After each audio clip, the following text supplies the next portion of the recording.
नमस्कार, मैं हूं अशोक वर्मा। आप देख रहे हैं टीवी 20 न्यूज। अपने अपने क्षेत्रों की खबरों को देखने के लिए बने रहिए हमारे साथ। अब नजर करते हैं खबरों की तरफ। इस खबर के प्रायोजक हैं Purvanchal machinery agencies, Verma tower, Narauli, Tanishq showroom के नीचे, आजमगढ़, जिसके प्रोपराइटर हैं अशोक कुमार वर्मा और मोबाइल नंबर है 94 15 20 77 28। यहाँ आपको मिलेगा प्लाईवुड, शटरिंग प्लाई, सनमाइका, दरवाजा, डोर स्क्रीन, हार्डवेयर, जिनसेट और मशीनरी पार्ट्स। तो देर फिर किस बात की, एक बार सेवा का मौका अवश्य दें। जातिगत जनगणना की मांग को लेकर चरणबद्ध तरीके से आंदोलन कर रहे राष्ट्रीय पिछड़ा वर्ग मोर्चा ने बुधवार को रिक्शा स्टैंड पर धरना दिया और डीएम कार्यालय पर प्रदर्शन कर ज्ञापन सौंपा। जिलाधिकारी कार्यालय पर जातिगत जनगणना की मांग को लेकर रिक्शा स्टैंड में धरना दिया और डीएम कार्यालय पर प्रदर्शन किया। इस दौरान राष्ट्रीय पिछड़ा वर्ग मोर्चा के राष्ट्रीय अध्यक्ष दिनेश कुमार यादव ने कहा कि आंदोलन का दूसरा चरण में आज पूरे देश राष्ट्रीय पिछड़ा वर्ग मोर्चा धरना प्रदर्शन कर रहा है। उन्होंने कहा कि हम ओबीसी जनगणना की मांग कर रहे हैं। देश के प्रधानमंत्री भी पिछड़ा है, बावजूद इसके ओबीसी की जनगणना न कराया जाना ओबीसी वर्ग का अपमान है। इसके साथ ही एमएसपी निजी क्षेत्रों में आरक्षण की मांग भी की जा रही है। मैं शैलेश कुमार यादव, राष्ट्रीय पिछड़ा वर्ग मोर्चा कार्यकारी प्रदेश अध्यक्ष, उत्तर प्रदेश। अच्छा, किस मांगों को लेकर यहाँ ज्ञापन है? हम लोग जो है कि आज भारत के 31 राज्य और 563 जिला मुख्यालय पे ये धरना प्रदर्शन का मामला है और ये आंदोलन का दूसरा चरण है, जिसके तहत हम लोग जो है कि आंदोलन कर रहे हैं। ओबीसी की जाति आधारित जनगणना को लेकर 9 मुद्दे हमारे हैं, लेकिन मुख्य मुद्दा हमारी ओबीसी की जाति आधारित जनगणना के मुद्दा को लेकर है। और राहुल गांधी के द्वारा नीरव मोदी, मेहुल चोकसी और ललित मोदी जैसे देश का पैसा लूटकर भागने वाले, विदेश भागने वाले को बचाने के अपमान में भाजपा ने कहा कि ओबीसी का अपमान है। लेकिन जो देश को लूट के भागने वाले, चाहे भगाने वाले, एक भी ओबीसी नहीं है। सारे के सारे शासक वर्ग के लोग ही हैं और उसमें एक भी ओबीसी नहीं है। लेकिन ओबीसी को गुमराह करके फिर जो है कि ये बीजेपी गवर्नमेंट या चाहे आरएसएस के लोग ये ओबीसी को गुमराह करने के लिए ऐसा कर रहे हैं। ओबीसी की जाति आधारित जनगणना के मुद्दा को डाइवर्ट करने के लिए ऐसा कर रहे हैं, क्योंकि हम लोगों का ये 17 तारीख को रैली प्रदर्शन है और 30 तारीख को हम लोगों का जो है कि पूरा भारत बंद है। 30 अप्रैल को ओबीसी की जाति आधारित जनगणना के मुद्दा को लेकर तो हम लोग जो आंदोलन, चरणबद्ध आंदोलन कर रहे हैं। इस आंदोलन को दबाने के लिए बीजेपी आरएसएस की सरकार जो है कि ओबीसी के मुद्दे को डाइवर्ट करने के लिए ऐसा कर रही है। आप लोग कितना दिन से लड़ाई लड़ रहे हैं और आगे क्या लड़ाई रहेगी? हम लोग जो है कि ये लड़ाई हम लोगों ने पहली बार 25 मई 2021 में हम लोगों ने भारत। गृह मंत्री उत्तर प्रदेश के मुख्यमंत्री के आजमगढ़ आगमन को लेकर जहां एक तरफ प्रशासन और बीजेपी तैयारियों में लगे हैं, वहीं दूसरी तरफ कांग्रेसियों ने जिला उपाध्यक्ष मनोज कुमार सिंह के नेतृत्व में लोकतंत्र और संविधान पर सरकार द्वारा किए जा रहे हमले का आरोप लगाते हुए विरोध स्वरूप काले वस्त्र पहनकर जोरदार हल्ला बोल प्रदर्शन किया और महात्मा गांधी की प्रतिमा स्थल पर पहुंचकर बापू की प्रतिमा पर माल्यार्पण कर सत्याग्रह किया, रामधुन गया। जिला उपाध्यक्ष मनोज कुमार सिंह ने कहा कि कांग्रेस के पूर्व राष्ट्रीय अध्यक्ष राहुल गांधी हिंडनबर्ग की रिपोर्ट आने के बाद अडानी के मामले पर संसद में कुछ सवाल किए। लगातार उनका माइक बंद कर दिया जाता रहा, उनके वक्तव्य को संसद की कार्रवाई से हटवा दिया जाता रहा। अडानी के सवाल पर बौखलाए बीजेपी राहुल गांधी के एक पुराने भाषण को ढाल बनाकर आनन फानन में उनकी संसद सदस्यता समाप्त कर दी और उन्हें घर खाली करने का नोटिस दे दिया गया। कांग्रेस पार्टी लोकतांत्रिक मूल्यों की रक्षा के लिए सड़क से संसद तक संघर्ष करती रहेगी। मनोज कुमार सिंह, जिला उपाध्यक्ष, कांग्रेस कमेटी। आज किस मांग को लेके आप लोग काला ड्रेस पहन के प्रदर्शन कर रहे हैं? आज हम इस मांग को लेकर के प्रदर्शन कर रहे हैं जो लगातार हमारे नेता माननीय राहुल गांधी जी, अडानी जी और मोदी जी के संबंधों को लेकर के जो संसद में अपनी बात रखना चाहते हैं, तो उनकी बात को नहीं रखने दिया जा रहा है। संसद में उनका माइक म्यूट किया जा रहा है, उनके बोले गए वक्तव्य को स्पंज किया जा रहा है इस संबंध में। और अडानी की कंपनी में जो 20,000 करोड़ रुपए लगे शहर कंपनियों के माध्यम से, वो पैसा किसका है? उस पैसे का जवाब न दे करके ये हमारे नेता का उत्पीड़न कर रहे हैं, उनकी आवाज़ को दबाया जा रहा है। यह लोकतंत्र में लोकतांत्रिक आवाज़ का गला दबाया जा रहा है। इसके विरोध में हम लोग यहाँ धरना प्रदर्शन कर रहे हैं। लगातार आप कर रहे हैं। आज क्या नया चीज़ आप लोगों ने किया? आज हम नया चीज़ ये कि जब तक ये अपने और अडानी के संबंधों के बारे में खुलासा नहीं करते। 20,000 करोड़ रुपया कहाँ से आया, ये किसका पैसा है? जब तक ही इसका जवाब नहीं देंगे, जब तक इसकी जांच नहीं करवाएंगे, तब तक हम अपनी मांग लगातार उठाते हैं। आज काला ड्रेस पहनने क्या उद्देश्य है? काला ड्रेस पहनने का यही औचित्य है कि ये काला ड्रेस जो है, जो लोकतंत्र के ऊपर जो प्रहार किया जा रहा है, उसके संबंध में, ये काला धब्बा जो लगाया जा रहा है, उसके संबंध में है कि लोकतंत्र बचाने के लिए हम लोग ये काला ड्रेस पहन करके आए हैं। यह एक प्रतीक है इनके तानाशाही का, इसको विरोध करने का एक प्रतीक है कि हम जो है लोकतंत्र को बचाने के लिए आए हैं। प्रदर्शन करेंगे। हम प्रदर्शन इसलिए कर रहे हैं, संसद में हमारे राष्ट्रीय नेता के ऊपर राहुल गांधी को संसद में सही बात बोलने नहीं दिया जा रहा है और उनके ऊपर इतना बड़ा हमला हो रहा है। इस नाते हम लोग काला ड्रेस पहन करके उनका विरोध कर रहे हैं सरकार का। क्या चाह रही हैं? हम लोग चाह रहे हैं, न्याय चाह रहे हैं ना। आजमगढ़ में होने वाली रैली को लेकर भाजपा के जिला पंचायत सदस्य स्वतंत्र सिंह मुन्ना, नंदलाल चौहान, बलराज सिंह प्रदेश कार्य समिति के सदस्य के द्वारा मुबारकपुर विधानसभा क्षेत्र में कार्यक्रम को सफल बनाने के लिए गांव-गांव में जाकर लोगों से जनसंपर्क कर मुख्यमंत्री और प्रधानमंत्री के विकास कार्यों की चर्चा करते हुए लोगों से अपील की कि 7 तारीख को गृह मंत्री अमित शाह और प्रदेश के मुख्यमंत्री योगी आदित्यनाथ के कार्यक्रम में पहुंचकर उनके द्वारा जिले में किए गए विकास की चर्चा में सम्मिलित हों। साथ में गोरखपुर के युवा मोर्चा के क्षेत्रीय मंत्री चंद्रपाल सिंह, आजमगढ़ किसान मोर्चा के जिला अध्यक्ष श्रीकांत मौर्य, शासन के पूर्व उपाध्यक्ष प्रवीण सिंह कुंदन और उपाध्यक्ष अरुण पांडे, ओकार सिंह, सुनील कुमार वराव सहित तमाम लोग उपस्थित रहे। अपना परिचय दे दें। बलराज सिंह, प्रदेश कार्य समिति सदस्य, भारतीय जनता पार्टी, प्रदेश किसान मोर्चा। 7 तारीख को माननीय मुख्यमंत्री जी और गृह मंत्री जी का कार्यक्रम लगा है, किस तरह से आप लोग स्वागत करने की तैयारी कर रहे हैं और कार्यक्रम क्या कर रहे हैं? देखिए, हमारे आजमगढ़ जिले में 7 तारीख का दिन इतिहास के सुनहरे अक्षरों में लिखा जाएगा, क्योंकि जब से पूजनीय योगी आदित्यनाथ जी उत्तर प्रदेश के मुख्यमंत्री हुए हैं, तब से आजमगढ़ विकास की नित्य नई राह पर चल रहा है। मैं आपको बताना चाह रहा हूं कि योगी जी के मुख्यमंत्री के समय और प्रधानमंत्री जी के माननीय नरेंद्र मोदी जी के समय में आजमगढ़ जो पिछड़ा हुआ था, इसमें विकास बड़े पैमाने पर हुआ है। जैसे मैं बताना चाह रहा हूं, आजमगढ़ का पूर्वांचल एक्सप्रेसवे, आजमगढ़ से वाराणसी मार्ग, आजमगढ़ से गोरखपुर मार्ग जो काफी खराब था, अब एकदम चमक रहा है। आजमगढ़ में जो नौजवानों छात्रों की बहुप्रतीक्षित मांग थी विश्वविद्यालय की, उसको भारत के महान सम्राट सुहेलदेव जी के नाम से बनाने का कार्य किया है। कला के प्रेमियों की एक मांग थी, कला भवन के शिलान्यास का बनवाने का काम किया, जिसका शिलान्यास भी है।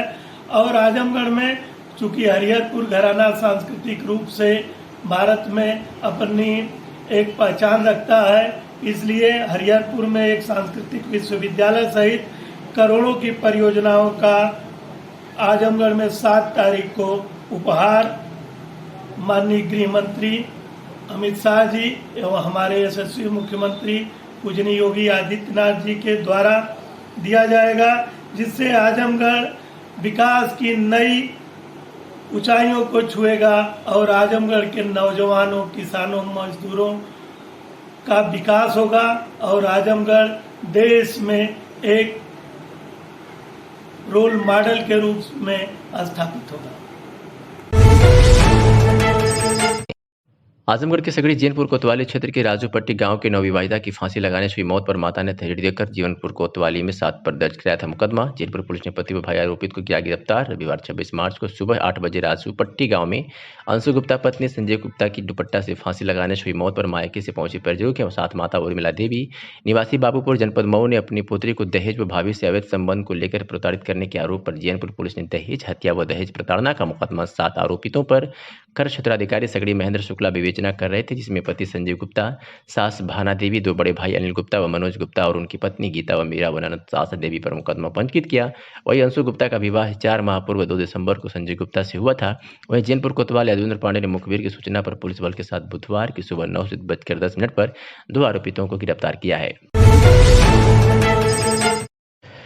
आजमगढ़ में साइबर क्राइम जागरूकता अभियान कार्यक्रम के तहत बुधवार को सिधारी थाना क्षेत्र के सीताराम रामानंद स्मारक महाविद्यालय संविदा परिसर में छात्र छात्राओं को साइबर क्राइम में बचाव हेतु जागरूकता कार्यक्रम का आयोजन किया गया, जिसमें छात्रों को हेल्पलाइन 1930-1090 व 112 के बारे में जानकारी देकर साइबर अपराध के बारे में जागरूक किया गया। अपर पुलिस अधीक्षक यातायात संजय कुमार के निर्देशन में साइबर सेल आजमगढ़ द्वारा आयोजित कार्यक्रम साइबर क्राइम और बचाव अभियान में साइबर क्राइम सेल आजमगढ़ के आरक्षी सत्येंद्र यादव ने छात्रों को जागरूक करते हुए फेसबुक हैकिंग, बारकोड के माध्यम से होने वाले फ्रॉड, व्हाट्सएप हैकिंग से बचाव, फर्जी वेबसाइट से होने वाले फ्रॉड के संबंध में जानकारी दी और सावधानियां बरतने की सलाह दी। फेसबुक, इंस्टाग्राम, व्हाट्सएप और सोशल मीडिया साइट से हनी ट्रैप, सिम कार्ड के माध्यम से एटीएम कार्ड बदलकर डेबिट कार्ड, क्रेडिट कार्ड के माध्यम से biometric QR code scan, social media पर अनजान व्यक्ति से दोस्ती, फर्जी कॉल, अनजान WhatsApp video call, online loan देने वाले ऐप, इंटरनेट मीडिया पर रुपयों की मांग करने वालों से, गूगल से कस्टमर केयर नंबर सर्च करने के बारे में UPI संबंधित फ्रॉड से संबंध में विस्तारपूर्वक जानकारी दी। चौकी प्रभारी नरेंद्र विक्रम सिंह ने छात्रों को अनजान व्यक्ति को अपना डॉक्यूमेंट और OTP न शेयर करने, लुभावने ऑफर से बचने, साइबर क्राइम से बचाव के संबंध में जागरूक किया गया।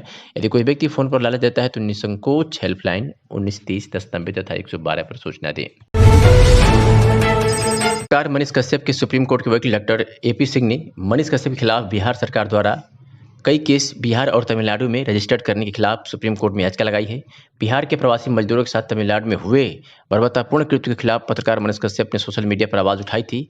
याचिका में अंतरिम जमानत तथा सभी क्रिमिनल केस एक जगह पर इकट्ठे करने की मांग उनके वकील डॉक्टर AP सिंह ने उठाई है। मीडिया से बातचीत करते हुए क्या कुछ कहा सुप्रीम कोर्ट के वरिष्ठ अधिवक्ता डॉक्टर AP सिंह ने, सुनिए।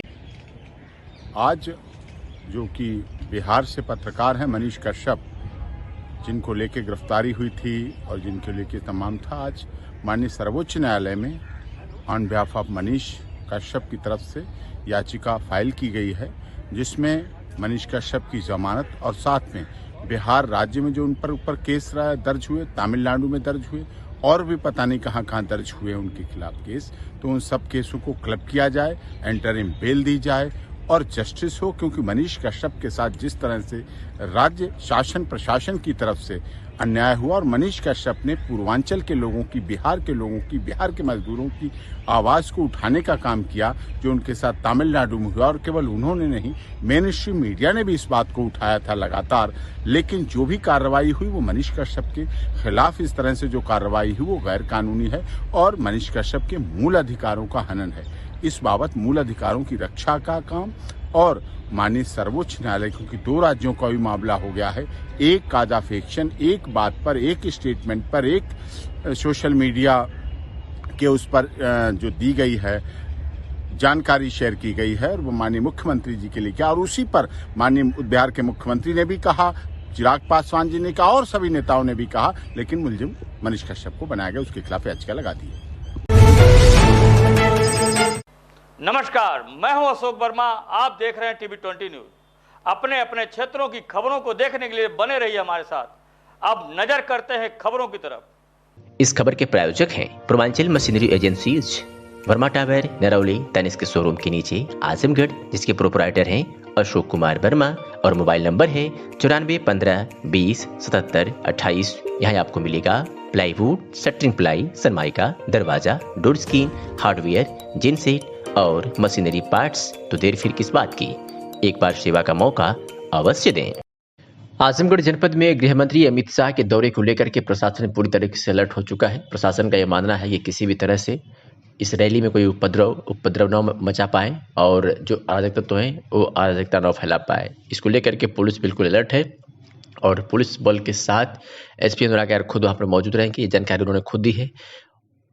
SP अनुराग आर्य ने कहा है कि आवश्यकता अनुसार बाहर से भी पुलिस फोर्स बुलाई गई है ताकि चप्पे चप्पे पर पुलिस की पैनी नजर रहे। जो भी अराजक तत्व अराजकता फैलाने की कोशिश करेगा उसके खिलाफ सख्त कार्रवाई की जाएगी। क्या कुछ तैयारियां हैं अमित शाह के दौरे को लेकर के, आपको सुनवाते हैं। 7 तारीख को माननीय गृह मंत्री जी और माननीय मुख्यमंत्री जी के प्रस्तावित आगमन के लिए समस्त तैयारियां पुलिस विभाग के द्वारा की जा रही हैं। इसमें फोर्स का आकलन किया गया है। जनपद के अंदर जो हमारे पास 9 गैजेटेड ऑफिसर्स और लगभग 1000 से ऊपर की नफरी कांस्टेबलरी की उपलब्ध है, उनको अलर्ट किया गया है। आवश्यकता अनुसार बाहर से फोर्स की डिमांड भी प्रेषित की गई है। PAC और QRT का डिप्लॉयमेंट जो महत्वपूर्ण बिंदु हैं, स्ट्रेटेजिक लोकेशंस हैं, उन पे इनका डिप्लॉयमेंट किया जाएगा। ट्रैफिक संचालन के लिए एक विशेष टीम का गठन किया गया है कार्यक्रम में जो वाहन आएंगे उनके लिए एक अलग से रूट प्लान और जो आम जनमानस के वाहन है उनके लिए ट्रैफिक डाइवर्जन प्लान ऑलरेडी तैयार कर लिया गया है। ये सभी के साथ साझा किया जाएगा। जिले की समस्त इकाइयों को, जिनमें सिविल पुलिस, आर्म्ड पुलिस और LIU शामिल है, इनको समस्त तैयारियां पूर्ण करने के लिए अलर्ट और एक्टिव मोड पर रखा गया है। हम लोग बहुत अच्छे तरीके से पूरे कार्यक्रम को सकुशल रूप से संपन्न कराएंगे। आजमगढ़ से सटे वाराणसी जिले के भाजपा जिलाध्यक्ष रहे हंसराज विश्वकर्मा को पार्टी द्वारा विधान परिषद सदस्य बनाए जाने पर गोरखपुर क्षेत्र के क्षेत्रीय मीडिया प्रभारी, पिछड़ा वर्ग मोर्चा व शिल्प अनुसंधान सेवा संस्थान आजमगढ़ के मीडिया प्रभारी मोनू विश्वकर्मा के नेतृत्व में समाज के लोगों ने वाराणसी पहुंचकर उनका जोरदार स्वागत किया। इस मौके पर मोनू विश्वकर्मा ने बताया कि भाजपा में अपना बूथ से लेकर जिलाध्यक्ष तक पार्टी को मजबूत करने वाले हंसराज विश्वकर्मा को MLC बनाए जाने पर उत्तर प्रदेश में ही नहीं बल्कि समूचे देश के विश्वकर्मा समाज को गौरवान्वित करने का कार्य किया गया है। उन्होंने कहा कि भाजपा परिवार नहीं कार्यकर्ताओं की पार्टी, इसके उदाहरण है। हम सबके बीच मौजूद है। साथ ही भाजपा ही पिछड़ों की सच्ची हितैषी है। अन्य दल केवल एक जाति या धर्म के लोगों को साथ लेकर चलने में विश्वास करते हैं। वहीं भाजपा सबका साथ, सबका विकास, सबका विश्वास के लिए काम करती है। विश्वकर्मा समाज के व्यक्ति को 13 वर्ष बाद प्रतिनिधित्व करने का मौका दिया गया है। इस निर्णय से एक बार फिर विश्वकर्मा समाज की आवाज बुलंद होगी।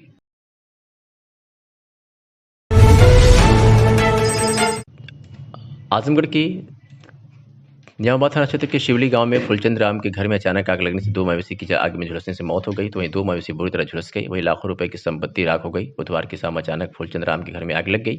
आग की लपटें देखकर ग्रामीण जुट गए। ग्रामीणों ने घर के बगल के हैंडपंप के पानी के सहारे आग पर काबू पाने की कोशिश की, लेकिन कामयाब नहीं हुए। देखते ही देखते सारा सामान जलकर खाक हो गया। घर के बगल में छप्पर में बंधी मवेशी भी आग की जिद में आ गया, जिससे 2 मवेशी जलकर मर गए। 2 मवेशी जलकर जख्मी हो गए। घर का सारा सामान भी खाक हो गया। सूचना पर पुलिस भी मौके पर पहुंची। पीड़ित फुलचंद राम पुत्र इंद्र निजामाबाद थाने में चौकीदार है। आजमगढ़ में हर्ष दुबे को आर्यवृत्त महासभा का जिला उपाध्यक्ष मनोनीत किए जाने पर उनके मित्रों और समर्थकों में खुशी की लहर दौड़ पड़ी और भंवरनाथ मंदिर में उनका स्वागत किया गया। वहीं पत्रकारों से रूबरू होते हुए उन्होंने कहा कि मैं हर्ष दुबे, मोहल्ला अराजी बाग का निवासी हूं। मुझे किसी की मदद करना बचपन से ही पसंद है। मैं लगभग 1 साल से पुरानपुर हनुमान मंदिर के महंत गुरुदेव जी लाल बाबा महाराज जी से जुड़ा हूँ। मेरे सामाजिक कार्य को देखते हुए बाबा जी के आशीर्वाद स्वरूप मुझे आर्यवृत्त महासभा के जिला उपाध्यक्ष का पद मिला। पहले तो मेरे बाल रूप के कारण लोगों को लगा कि मैं सामाजिक कार्य करने में सक्षम नहीं हूँ, पर मेरे जज्बात को देखते हुए मुझे संगठन से जोड़ा गया और फिर पद दिया गया। गरीब मजदूर लोगों की मदद करना मुझे अच्छा लगता है। लोगों के सहयोग से और अपने प्रयासों से मैं कार्य करने में सक्षम हो पाता हूँ। मैं लाल बाबा जी का आभारी हूँ, जो कि बाबा जी का आशीर्वाद मिला। इस मौके पर गौरव पंडित, आदित्य उपाध्याय, प्रियम वर्मा, अंशु दुबे, सुदेश राय सहित काफी संख्या में लोग उपस्थित रहे और उन्हें माल्यार्पण कर मिष्टान खिलाकर बधाई दी। आपको आर्यवृत्त महासभा द्वारा जिला उपाध्यक्ष मनोनीत किया गया। हर्ष दुबे, मोहल्ला अराजी बाग का निवासी हूँ और मैं बचपन से ही मुझको लोगों की सेवा करने को अच्छा लगता है और मैं लगभग 1 साल से बरानापुर हनुमान मंदिर में महाश्री लाल बाबा जी महाराज से जुड़ा हुआ था और मेरे सामाजिक कार्य को देखते हुए उनके आशीर्वाद से मुझे ये पद मिला। और उसके बाद लोगों को लगता था कि मैं छोटा हूँ तो ये कार्य नहीं कर पाऊँगा, सामाजिक कार्य करने में सक्षम नहीं होगा, लेकिन मेरे जज्बात को देखते हुए उन्होंने संगठन से मुझको लिया और उसके बाद मुझको पद दिया और मैं गरीबों की मदद करने में हमेशा तत्पर हूँ। तो लगातार आप आर्यवृत्त महासभा से जुड़कर तमाम सामाजिक कार्य करते रहे। जी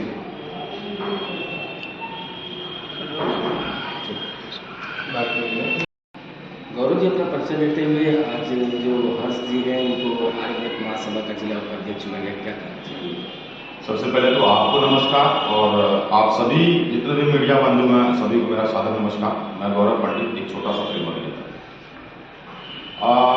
आज बेहद खुशी का दिन है कि हमारे प्रिय छोटे भाई हर्ष दुबे जी हैं, इनको आर्यवृत्त महासभा का जिला उपाध्यक्ष बनाया गया है। वो इस काबिल हैं भी और उम्र इनकी बेशक कम है, लेकिन इनके कार्य करने की क्षमता ज़्यादा उम्र के लोगों को भी परास्त कर देती है। मैंने इनको देखा है इस तरीके से सहयोग करते हैं और कहीं न कहीं ये मेरे भी संघर्षों में सहयोगी रहते हैं। तो मैं तो इनको दिल से धन्यवाद दूंगा और दिल से इनको बधाई दूंगा कि इनको आर्यवृत्त महासभा का जिला उपाध्यक्ष का इनको जिलाध्यक्ष होना चाहिए, प्रदेश अध्यक्ष होना चाहिए। ये उस काबिल हैं और इनकी कार्य करने की क्षमता इतनी तेज है।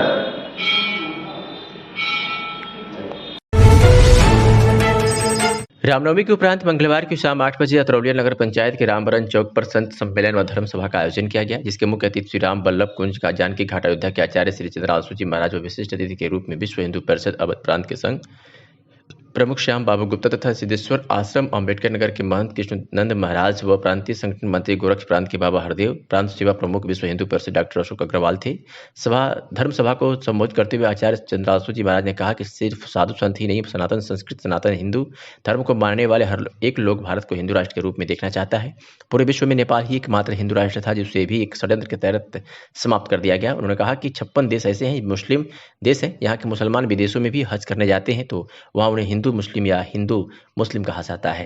आइए सुनाते हैं कि आचार्य चंद्रासु जी महाराज ने और क्या कुछ कहा। नाम से जाना जाता है तो अगर हिंदू राष्ट्र हो जाए तो क्या बुरा है उसमें। सर अभी आपने राम मंदिर का जिक्र किया जिसमें काशी और मथुरा का भी जिक्र आया है, तो सर राम मंदिर की तरह क्या काशी मथुरा पर भी आंदोलन चलेगा सर? आंदोलन चलने की शायद अब जरूरत नहीं पड़नी चाहिए। अभी माननीय न्यायालय पर हम लोगों को विश्वास है, हम लोगों ने सहिष्णु होकर के ही हम लोगों ने कभी जिहादियों की तरह कोई काम नहीं किया राम जन्मभूमि को लेने के लिए। हम लोगों ने हमेशा कोर्ट को संविधान को वरीयता दिया है और उसके दायरे में हम लोगों ने राम जन्मभूमि को लिया है। अभी जो थोड़े दिन पहले फैसला आया है उसको आपने देखा होगा कि वहाँ पर साबित हो चुका है कि शिवलिंग ही है और वो उस पर वो लोग जो वुजू करते थे वह गलत ही था। तो कहीं ना कहीं कम दिन बचा है जब काशी विश्वनाथ मेरा है ही और मथुरा के साथ भी वही है। और ये तो केवल 3 प्रमुख स्थल हैं ही, ये केवल 3 स्थल ही नहीं है। न जाने देश में कितने हमारे मंदिरों को इन लोगों ने तोड़ा हुआ है, कितनी हमारी धरोहरों को संस्कृति को इन लोगों ने नष्ट किया हुआ है। तो निश्चित तौर पर वो समय दूर नहीं है। ये तो केवल 3 ही है। जैसे एक ताजमहल का भी आपने मामला देखा होगा, अभी न्यायालय सुनना शुरू कर दिया। आपने ये बात नहीं सुनी होगी, किसी भी आप मस्जिद में या कहीं भी इनका जहाँ पर कोई भी जगह इनका सजदा करने वाला दरगाह है या कुछ भी है, जहाँ पर कहीं नहीं देखा होगा कि वहाँ पर जल गिर रहा हो। वो तो शिव के ऊपर ही केवल जलाभिषेक होता है। किसी पवित्र नदी के किनारे ऐसे स्थलों का कोई निर्माण नहीं है। तो निश्चित तौर पर ये सब जांच के विषय हैं और हो रहा है, होना भी चाहिए। तो मैं सर अभी आपने अपने भाषण में कहा कि हिंदू भाई भाई, सिख भाई भाई, मुस्लिम भाई भाई, तो ऐसे तो सर नहीं लगता कि जो भारत के संविधान में सभी धर्मों की संभावना की बात कही है, आपसी भाईचारा की बात कही है, उसमें सर कहीं ना कहीं से ये चीज़ें आड़े नहीं आएगी? मैं आपसे पूछता हूँ, किसी भी मस्जिद में हिंदू चिन्ह क्यों अंकित होंगे? हिंदू देवी देवताओं की मूर्तियाँ क्यों उल्लेखित होगी? अभी ज्ञानवापी का मामला चल रहा है और इसके पहले जो राम जन्मभूमि का मामला आया उसमें आपने देखा जब पुरातत्व विभाग ने सर्वे किया और उसमें जितने भी चिन्ह निकले, जो भी अवशेष मिल रहे थे, सब हिंदू पक्ष के मिले, जिसके तहत राम मंदिर हमारे पास में आई। आज वहाँ पर ज्ञानवापी में ऐसे तमाम चीज़ें इस समय उपलब्ध हैं जिनको देख करके और मुस्लिम समाज के लोगों को भी पता है कि ये निश्चित तौर पर हिंदू भाइयों का ही है।